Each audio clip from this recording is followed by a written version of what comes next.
నమస్కారం కే న్యూస్ కి స్వాగతం హెడ్లైన్ చూద్దాం తీవ్ర ఎండలతో ఏపీటీఎస్ లో పలు జిల్లాలకు red alert Telangana Congress manifesto విడుదల నేడు 3 పార్లమెంట్ నియోజకవర్గాల్లో జగన్ ప్రచారం ఏపీలో 2 రోజుల్లో 63.31 లక్షల మందికి పెన్షన్లు పంపిణీ ఎండ వేడితో అనేక ప్రాంతాలు ఉడికిపోతున్నాయి. తెలుగు రాష్ట్రాల్లోని పలు ప్రాంతాల్లో రికార్డు స్థాయిలో ఉష్ణోగ్రతలు నమోదవుతున్నాయి.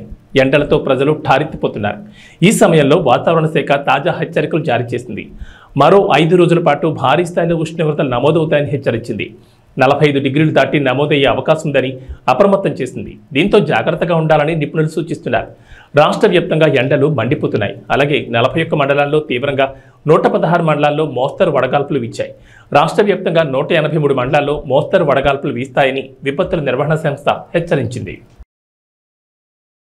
లోక్సభ ఎన్నికల నేపథ్యంలో తెలంగాణకు కాంగ్రెస్ పార్టీ ప్రత్యేక మేనిఫెస్టోను కాంగ్రెస్ పార్టీ విడుదల చేయనుంది. ముఖ్యమంత్రి రేవంత్ రెడ్డి ఈ మేనిఫెస్టోను ఆవిష్కరించనున్నారు. కేంద్రంలో కాంగ్రెస్ పార్టీ అధికారంలోకి వస్తే తెలంగాణకు ఏమేం చేస్తామనేవి ఈ మేనిఫెస్టోలో వెల్లడిస్తారు. రాష్ట్ర విభజన హామీల అమలు, ప్రత్యేక కారిడార్లు, ఇంటర్నేషనల్ స్కూల్స్ తదితర అంశాలకు ఇందులో చోటు దక్కనుందని తెలుస్తోంది. జాతీయ కాంగ్రెస్ ఇప్పటికే న్యాయపత్ర పేరుతో మేనిఫెస్టోను విడుదల చేసింది. అయితే రేపు తెలంగాణ కాంగ్రెస్ రాష్ట్రానికి ఏం చేస్తామనే వివరాలతో మేనిఫెస్టోను విడుదల చేయనుంది.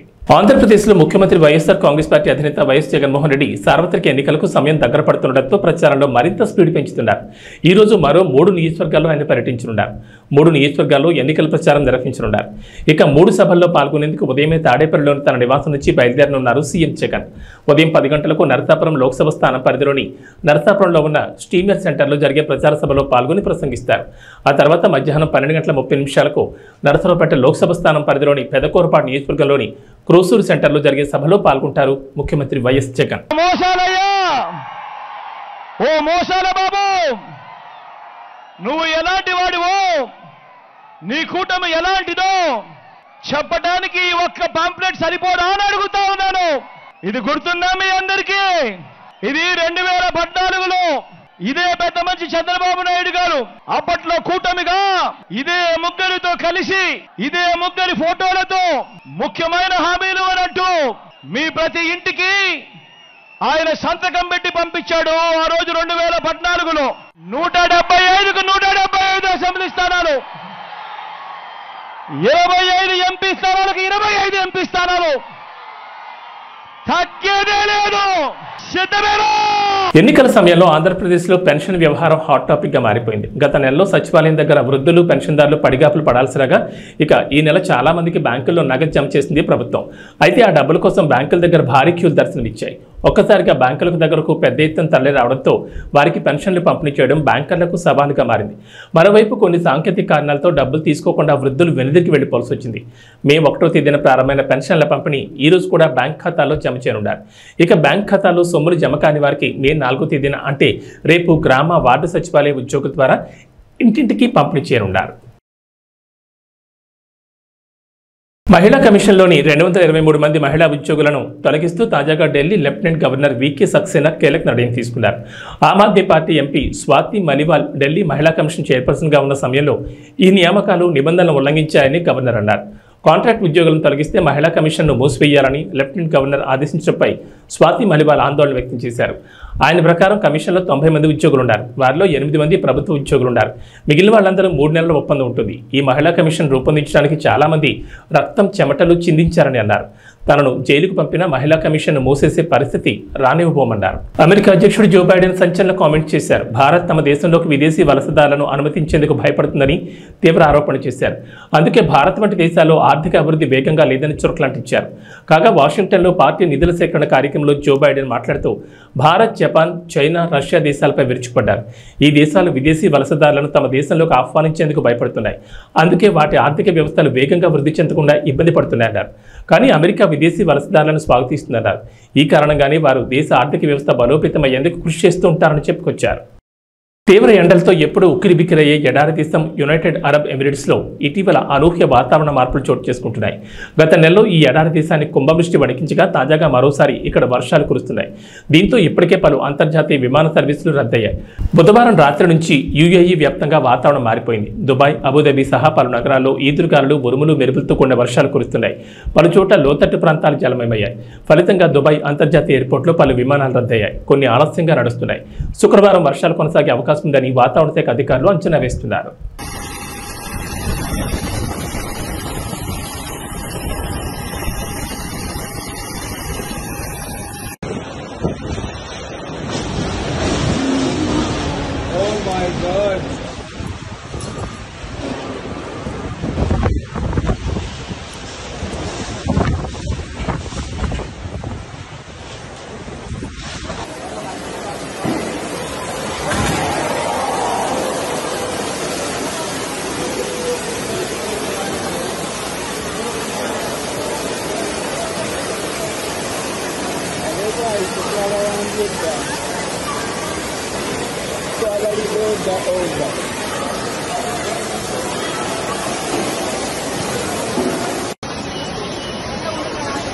ఐపీఎల్ 2024 సీజన్ అద్భుతంగా కొనసాగుతోంది. దాదాపు సగానికి పైగా మ్యాచ్లు అయిపోయాయి. ఇప్పుడు ప్లే ఆఫ్స్ ఆసక్తికరంగా మారుతున్నాయి. దీంతో మొదటి 4 స్థానాల్లో ఉండాలని ఆయా టీంలు తహతహలాడుతున్నాయి. కాగా గురువారం Sunrisers Hyderabad team Uppal వేదికగా రాజస్థాన్ రాయల్స్తో తలపడింది. ఈ మ్యాచ్ చివరి పంతి వరకు ఉత్కంఠగా సాగింది. 202 భారీ లక్ష్యంతో బ్యాటింగ్ దిగిన రాయల్స్ కేవలం ఒక్క పరుగు తేడాతో ఓడిపోయింది. దాంతో హైదరాబాద్ టీం ఐపీఎల్ పాయింట్ల పట్టికలో 4వ స్థానానికి చేరుకుంది. బంగ్లాదేశ్తో టీ20 సిరీస్లో భారత్ అమ్మాయిలు దూకుడు కొనసాగిస్తున్నారు. మరో 2 మ్యాచ్లు మిగిలి ఉండగానే 5 టీ20ల సిరీస్ను 3-0తో కైవసం చేసుకున్నారు. గురువారం 3వ టీ20లో టీమిండియా 7 వికెట్ల తేడాతో ఆతిథ్య జట్టును చిత్తు చేసింది. మొదట బౌలర్లు కట్టుదిట్టంగా బౌలింగ్ చేయడంతో బంగ్లా 20 ఓవర్లలో 8 వికెట్లకు 117 పరుగులు చేయగలిగింది. కొత్తపేట నియోజకవర్గం పలు గ్రామాల్లో బండారు సత్యానందరావు ప్రచారం భారీ జనసందోహం మధ్య కొనసాగుతోంది. తెలుగుదేశం పార్టీ మేనిఫెస్టో ప్రకటించడంతో మేనిఫెస్టోలోని పథకాలు ప్రజలను ఆకర్షిస్తున్నాయి. దానికి తోడు అన్నదమ్ముల కలయిక కూటమి అభ్యర్థి బండారు సత్యానందరావుకు విజయాన్ని తెచ్చిపెడుతుందని స్థానికులు అంటున్నారు. నియోజకవర్గంలో 4 మండలాల్లో జనసేన, తెలుగుదేశం, భారతీయ జనతా పార్టీ కార్యకర్తలు ఉత్సాహంతో స్వచ్ఛందంగా బండారు గెలుపు కృషి చేస్తున్నారు. కులమతాలకు అతీతంగా అందరినీ కలుపుకుని పనిచేసే వ్యక్తి, సౌమ్యుడిగా పేరొందిన వ్యక్తి బండారు సత్యానందరావు అని ప్రజల్లో నమ్మకం కలిగిందంటున్నారు. గతంలో బండారు సత్యానందరావు 2 సార్లు నియోజకవర్గంలో ఎమ్మెల్యేగా పనిచేసి పలు అభివృద్ధి కార్యక్రమాలకు శ్రీకారం చుట్టారు.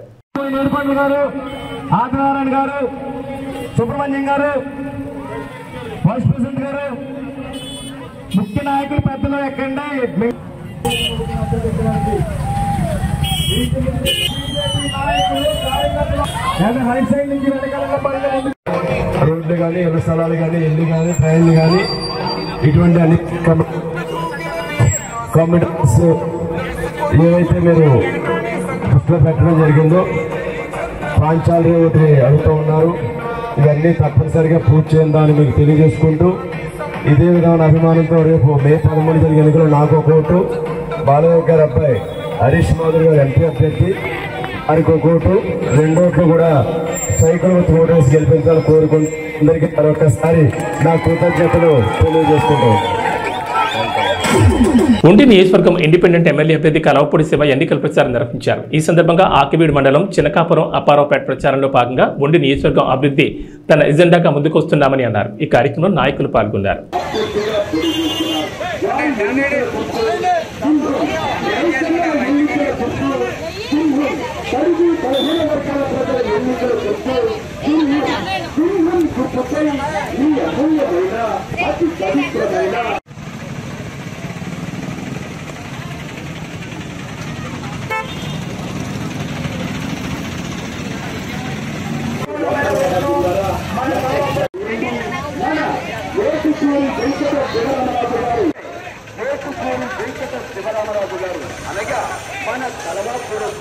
ముద్రగడ పద్మనాభం వ్యవహార శైలిని కూతురు క్రాంతి వ్యతిరేకించారు. కేవలం పవన్ కళ్యాణ్ తిట్టడానికే ముద్రగడని జగన్ వాడుతున్నారని ఆవేదన వ్యక్తం చేశారు.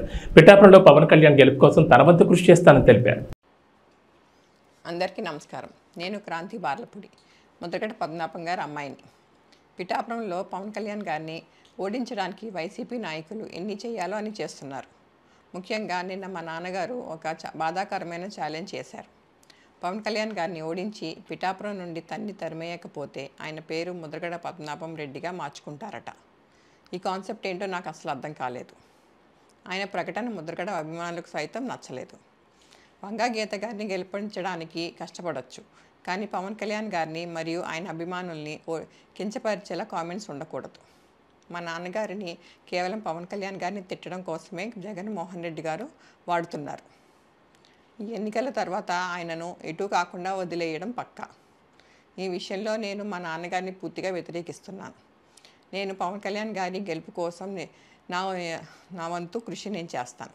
నమస్కారం. ఎట్టకేలకు శంషాబాద్ విమానాశ్రయంలో ఏర్పాటు చేసిన బోనులో చిరుత చిక్కింది. 5 రోజులుగా చిరుత కోసం అటవీశాఖ అధికారులు గాలింపు చర్యలు చేపట్టారు. దీన్ని పట్టుకోవడానికి 5 బోన్లు 20 కెమెరాలు ఏర్పాటు చేశారు. ఈ చిరుతను నెహ్రూ జూ పార్క్ తరలించనున్నారు. జూలో దీని ఆరోగ్య పరిస్థితిని పరిశీలించి అమరాబాద్ టైగర్ రిజర్వ్కు తరలించనున్నట్లు అటవీశాఖ అధికారులు తెలిపారు. చిరుతపులు చిక్కడంతో పరిసర గ్రామాల ప్రజలు ఊపిరి పీల్చుకున్నారు. 5 రోజులుగా వీళ్లంతా ప్రాణభయంతో గడిపారు.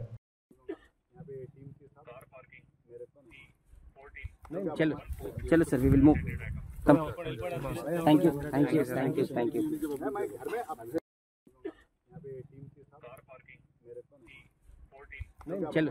चलो sir, we will move. Come. Thank you.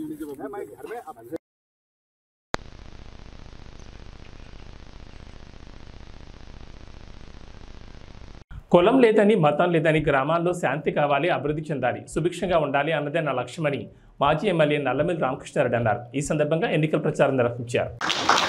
అదేవిధంగా పెదపూడి మండలం నుంచి రామశేఖర్ గారు కూడా కొన్ని విషయాలు చెప్పారు. ముఖ్యంగా వాళ్ళ గ్రామంలో జరిగిన దాడుల గురించి చెప్పారు. వాళ్ళ గ్రామం ఎంత అరాచకమైన గ్రామో ఆయనకి తెలుసు, అందరికీ తెలుసు. నేను శాసనసభ్యుడిగా ఎన్నికైన తర్వాత ఆ దాడుల్ని ఎంత సమర్థవంతంగా అణిచివేశానో కూడా వారికి తెలుసు. ఇక్కడ కులం లేదు, మతం లేదు, గ్రామంలో శాంతి కావాలి, గ్రామం అభివృద్ధి చెందాలి, గ్రామం సుభిక్షంగా ఉండాలి, అదే నా ఏకైక లక్ష్యం అని కూడా ఈ సందర్భంగా మీ అందరికీ తెలియజేస్తా ఉన్నాను. అదేవిధంగా తప్పుడు అభిప్రాయాలు వస్త్రా ఉన్నాయి అనేది వారు చెప్పారు. అది ఖచ్చితంగా 100% జరుగుతూ ఉన్న వ్యవహారం. అదే కొన్ని విషయాల్లో అపోహలు సృష్టించి తద్వారా వ్యక్తులను విడదీయాలని, వ్యవస్థలను విడదీయాలని, కులాల మధ్య, మతాల మధ్య విభేదాలు రెచ్చగొట్టాలని కొంతమంది ప్రయత్నం చేస్తూ ఉంటారు. దాన్ని మీరెవ్వరూ పట్టించుకోవద్దు అనేది కూడా ఈ సందర్భంగా మా గత చరిత్ర చూశారు. మా తండ్రి గారు ఏ విధంగా పనిచేశారో, నేను ఏ విధంగా పనిచేశానో మీ అందరికీ తెలుసు. అదేవిధంగా తెలుగుదేశం పార్టీ, భారతీయ జనతా పార్టీ పొత్తు ఉన్నప్పటికీ కూడా రాష్ట్రంలో ఏ విధంగా నందమూరి తారక రామారావు గారి పరిపాలన చేశారో, చంద్రబాబు నాయుడు గారి పరిపాలన చేశారో కూడా మీకు చరిత్ర ఉంది. ఆ చరిత్ర ఆధారంగా మాత్రమే నేను ఇవాళ మీ ముందుకు వచ్చి ఇవి అభిప్రాయాలు వ్యక్తం చేయడం జరుగుతూ ఉంది. అదేవిధంగా మండల కేంద్రాల్లో క్రిస్టియన్స్కి కమ్యూనిటీ హాల్స్ కావాలనేది వారు కోరారు. అది బెక్కవోలుకు సంబంధించి ఆ రోజు ప్రయత్నం చేశాం. చివరికి వచ్చేపాటికి అక్కడ ఉన్నది ఒక భవనాన్ని దాన్ని పూర్తిగా రెనోవేట్ చేసి అది ఇవ్వడానికి అంతా రెడీ చేసిన సందర్భంలో ప్రభుత్వం మారడం, అది మరుగున పడిపోవడం కూడా జరిగింది. తప్పనిసరిగా రేపు రాబోయే ప్రభుత్వంలో, ఎన్డీఏ ప్రభుత్వంలో తప్పనిసరిగా మండల కేంద్రాల్లో క్రిస్టియన్స్కి కమ్యూనిటీ హాల్స్ నిర్మాణానికి తప్పనిసరిగా కృషి చేస్తానని కూడా ఈ సందర్భంగా మీ అందరికీ హామీ ఇస్తా ఉన్నాను. అదేవిధంగా పాస్టర్స్కి పక్కా ఇల్లు నిర్మాణం గురించి కూడా వారు ప్రస్తావించడం జరిగింది. ఆ సమస్య ఎందుకంటే పక్కా ఇల్లు అనేది బడుగు బలహీన వర్గాల వారికి అందరికీ ఇచ్చేదే. దాంట్లో తప్పనిసరిగా పాస్టర్స్ని కన్సిడరేషన్ తీసుకుని మరి ఏదైతే ఇవాళ ఇక్కడ ఒక సంఘంగా పెద్దలందరూ వేదిక మీద ఉన్నారు, వీళ్ళందరి సలహా సూచనల మేరకు ఎవరెవరు అర్హులు ఉన్నారో అందరికీ పక్కా ఇళ్ళు కేటాయించడానికి నాకు ఎటువంటి అభ్యంతరం లేదు. దానికి తప్పనిసరిగా కృషి చేస్తానని కూడా ఈ సందర్భంగా తెలియజేస్తా ఉన్నాను. ఇంకొక ప్రధానమైన అంశం వారు లేవనెత్తింది కోఆప్షన్ పదవులు. కోఆప్షన్ పదవులు ఏవైతే ఉన్నాయో అవి అసలైన మైనారిటీలకు కాకుండా తప్పుడు సర్టిఫికెట్లు తెచ్చుకున్న వాళ్ళకి ఆ పదవులు వస్తూ ఉన్నాయి. ఆ విధంగా కాకుండా అర్హులకు మాత్రమే కేటాయించాలనేది అది చాలా సమంజసమైన డిమాండ్. అది తప్పనిసరిగా అది ఆ విధంగానే ముందుకు వెళతామని కూడా ఈ సందర్భంగా మీ అందరికీ స్పష్టంగా నేను హామీ ఇస్తా ఉన్నాను. ఇక అబ్రహం గారు కూడా కమ్యూనిటీ హాల్స్ గురించే చెప్పారు, అది తప్పనిసరిగా చేస్తాం. అదేవిధంగా రంగంపేట మండలం నుంచి ఏలియా గారు మరి వాళ్ళు కొన్ని ఆయనకున్న ప్రత్యేకమైన పరిస్థితులు, ఆయనకున్న ఆర్థిక ఇబ్బందులు చెప్పారు. మరి వాళ్ళ తండ్రి గారు దావీద్ గారి దగ్గర నుంచి తెలుగుదేశం పార్టీతో సుదీర్ఘమైన అనుబంధం ఉన్న కుటుంబం అది. అదేవిధంగా వారికి మరి పెదరాయవరంలో చర్చికి నేను నిధులు మంజూరు చేయడం కూడా జరిగింది. అదేవిధంగా వారి జీతాల గురించి ప్రస్తావించారు. ఇది తప్పనిసరిగా తెలుగుదేశం పార్టీ ఒక నిర్ణయం తీసుకుంది. ప్రతి నెల 5,000 రూపాయలు జీతాలు ఇవ్వాలనేది నిర్ణయం తీసుకుంది. వారు చెప్పారు దాన్ని మేనిఫెస్టోలో పెట్టలేదని. ఇది వచ్చిందంతా డీటెయిల్డ్ మేనిఫెస్టో కాదు, ప్రధానమైన అంశాలు మాత్రమే తెలియజెప్పడం జరిగింది. దాంట్లో కూడా సూపర్ 6లో కూడా పాస్టర్ని గుర్తించడం, వారికి తగిన జీతాలు ఏర్పాటు చేయడం అనేది కూడా సూపర్ 6లో ఆ కార్యక్రమం కూడా ప్రకటించారు. అదేవిధంగా పెన్షన్లకు సంబంధించి బీసీలకి 50 సంవత్సరాలు అన్నారు, అది దళితులకు కూడా వర్తిస్తుంది అనేది ఈ సందర్భంగా మీ అందరికీ సవినయంగా తెలియజేసుకుంటూ ఉన్నాను. ఇక ఎవరైతే ఇక్కడ రెచ్చగొడుతున్న వ్యక్తులు ఉన్నారో, రామకృష్ణారెడ్డి బీజేపీకి వెళ్ళాడు, అందువల్ల ఇబ్బందులు వస్తాయేమో అని మాట్లాడే వ్యక్తులు చరిత్ర ఒక్కసారి చూడండి, నా చరిత్ర చూడండి, మీ అందరికీ తెలిసిందే. ఇది పారదర్శకంగా ఉన్నదే ఇదంతా. ఇక్కడ ఈ నియోజకవర్గంలో తూర్పుగోదావరి జిల్లాలో పోలీసులు భారీగా నగదును సీజ్ చేశారు. గోపాలపురం మండలం జగన్నాథపురం గ్రామ శివార్లోని అంతర్ జిల్లాల చెక్పోస్ట్ వద్ద తనిఖీలు నిర్వహించారు. ఈ క్రమంలో హైదరాబాద్ నుంచి విశాఖపట్నం వెళ్తున్న ప్రైవేట్ ట్రావెల్స్ బస్సులో తరలిస్తున్న 2.40 కోట్ల నగదును పోలీసులు గుర్తించారు. దానికి సంబంధించి ఎలాంటి ఆధారాలు లేకపోవడంతో సీజ్ చేసినట్లు దేవరపల్లి సర్కిల్ సిఐ బాలసురేష్ బాబు తెలిపారు.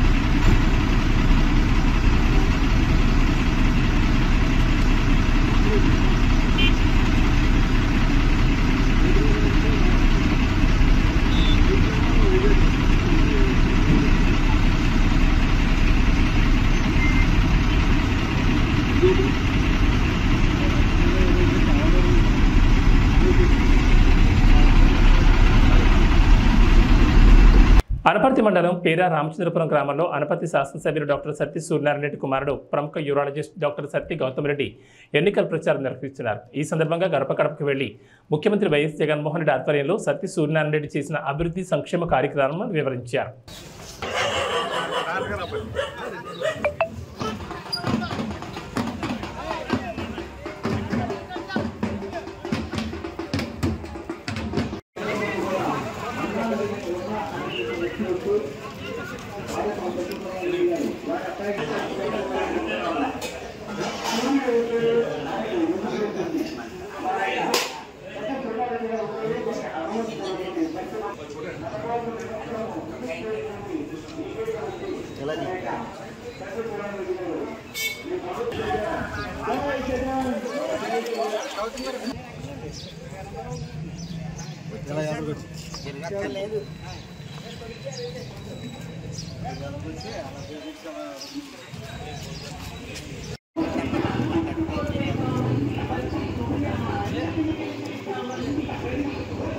అనపర్తి మండలం దొప్పలపూడి గ్రామంలో అనపర్తి ఎమ్మెల్యే డాక్టర్ సత్తి సూర్యనారాయణ రెడ్డి మరియు సతీమణి ఆదిలక్ష్మి ఎన్నికల ప్రచారం నిర్వహించారు.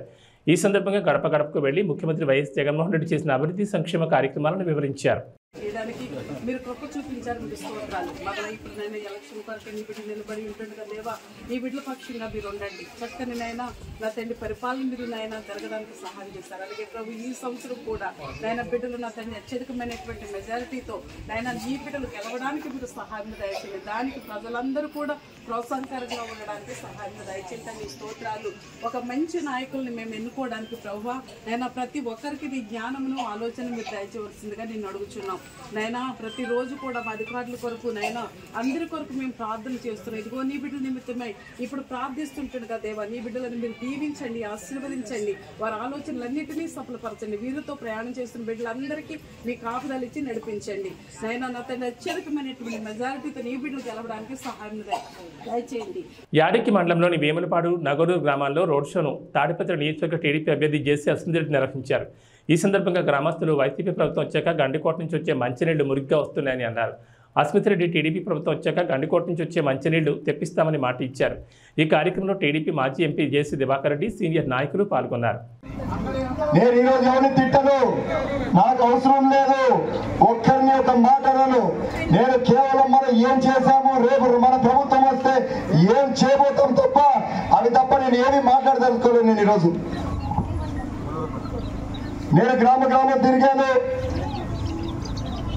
దాదాపు 1994, 95 ఆ ప్రాంతంలోనే ఎప్పుడైతే పెదనాన్న గారు రోడ్స్ అండ్ బిల్డింగ్ మినిస్టర్ ఉన్నాడు అప్పుడే మీకు ప్రతి గ్రామానికి రోడ్లు వేశారు. అవునా కదా?